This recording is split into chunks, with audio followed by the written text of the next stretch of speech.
बिस्मिल्लाहिर्रहमानिर्रहीम। तो जी हाँ दोस्तों, बहुत ज़्यादा लोगों को समझ नहीं आ रही कि 20 अक्टूबर से पहले कौन से मोबाइल किस तरीके से ब्लॉक होने वाले हैं। तो एक मरतबा फिर मैं ये वीडियो बना रहा हूँ डिटेल में, ताकि आप लोगों को सही से समझ आ जाए कि किन लोगों को अपने मोबाइल फोन्स 20 अक्टूबर से पहले रजिस्टर कर लेने चाहिए। वीडियो को गौर से आप लोगों ने आखिर तक जरूर देखना है, क्योंकि हो सकता है कि आपका मोबाइल फोन ब्लॉक ना हो जाए। और अभी शेयर कर दे इस वीडियो को अपने फेसबुक के ऊपर और व्हाट्सएप के ग्रुप्स के अंदर, ताकि आपके दोस्तों को भी इस बात का पता चल सके और उनके मोबाइल फोन्स भी बंद होने से बच जाएं। और लगे हाथ चैनल को अभी सब्सक्राइब कर लें, क्योंकि मैं इसी किस्म की इंफॉर्मेशन आप लोगों के लिए लेकर आता रहता हूँ।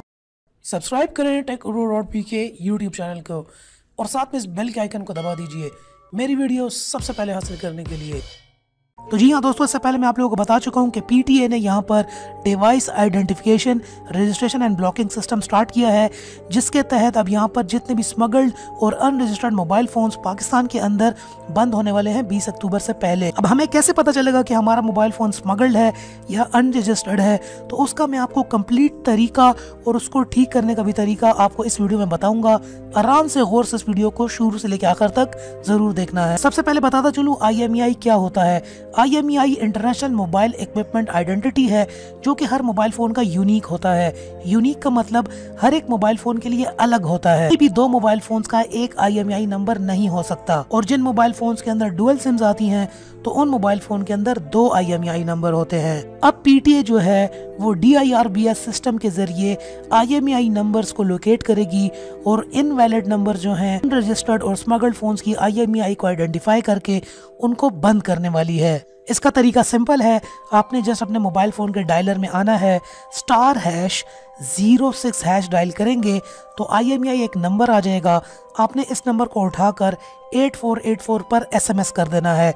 जब आप SMS कर देंगे तो आपके पास 3 किस्म के रिप्लाई आ सकते हैं। पहला जो रिप्लाई होगा वो इनवैलिड IMEI का होगा, दूसरा जो होगा वो वैलिड IMEI का होगा और तीसरा कंप्लायंट IMEI PTA अप्रूव का होगा। इन तीनों के मतलब आपको बताता चलूं, अगर आपके पास रिप्लाई में आता है इनवैलिड IMEI, तो इसका मतलब ये है कि आपके मोबाइल फोन की जो IMEI है वो इनवैलिड है, वो फेक है। आसान अल्फाज में ये है कि GSMA एक ग्लोबल अथॉरिटी है जो कि IMEI mobile phone manufacturing companies को देती है। अब इनवैलिड IMEI का मतलब ये है कि इस ग्लोबल अथॉरिटी से इस मोबाइल फोन की IMEI रजिस्टर्ड नहीं है, यहाँ से इशू नहीं की गई। दूसरा जो है वैलिड IMEI का है।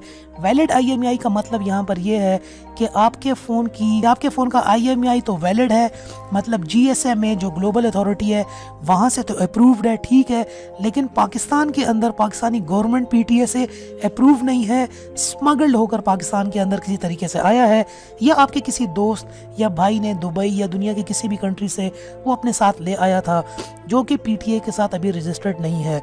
तीसरा जो आपके पास रिप्लाई आ सकता है वो कंप्लायंट IMEI है। इसके अंदर आपको कुछ भी नहीं करना, ये बिल्कुल ठीक है, ये GSMA से भी अप्रूव्ड है और पाकिस्तान PTA गवर्नमेंट से भी अप्रूव्ड है, तो इस सिलसिले में आपको कुछ नहीं करना, आपको मुबारक हो।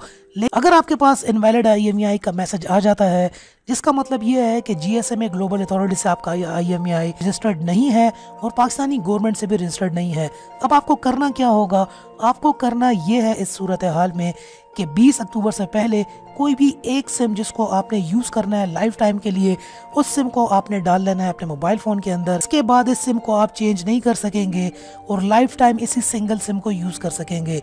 जब आपने एक सिम रजिस्टर कर ली, उस सिम से जब आप पहली कॉल या कोई भी एक्टिविटी करेंगे तो ऑटोमेटिकली आपको PTA की तरफ से एक SMS आ जाएगा, जिस SMS में आपका मोबाइल फ़ोन रजिस्टर हो जाएगा।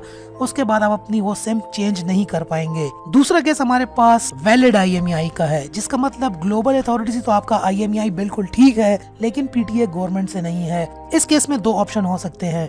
पहले ये कि अगर आपका मोबाइल फ़ोन 20 अक्टूबर से पहले से आप यूज़ कर रहे हैं तो आप वो यूज़ करते रहें एक ही सिम के साथ। ऑटोमेटिकली 20 अक्टूबर के बाद आपका मोबाइल फ़ोन ऑटोमेटिक रजिस्टर हो जाएगा और आप उसके ऊपर भी दूसरे सिम यूज़ नहीं कर पाएंगे। लेकिन अगर आपका मोबाइल फ़ोन यूज़ ही नहीं हुआ 20 अक्टूबर से पहले और आप उसको 20 अक्टूबर के बाद यूज़ करने वाले हैं, और उनको रजिस्टर करने के लिए आपको PTA की वेबसाइट पे जाके प्रॉपर NOC ला के इन मोबाइल फ़ोन्स को रजिस्टर करना होगा। तीसरा जो आपके पास आएगा वो PTA कंप्लायंट और PTA अप्रूव्ड का मैसेज, जिसका मतलब यहाँ पर ये होगा कि आपको कुछ भी करने की ज़रूरत नहीं है।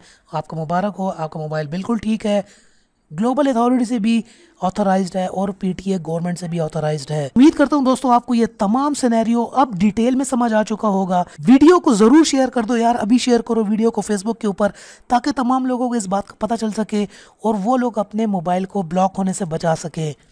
चैनल को सब्सक्राइब तो आपने ऑलरेडी कर लिया होगा। And finally thanks for watching.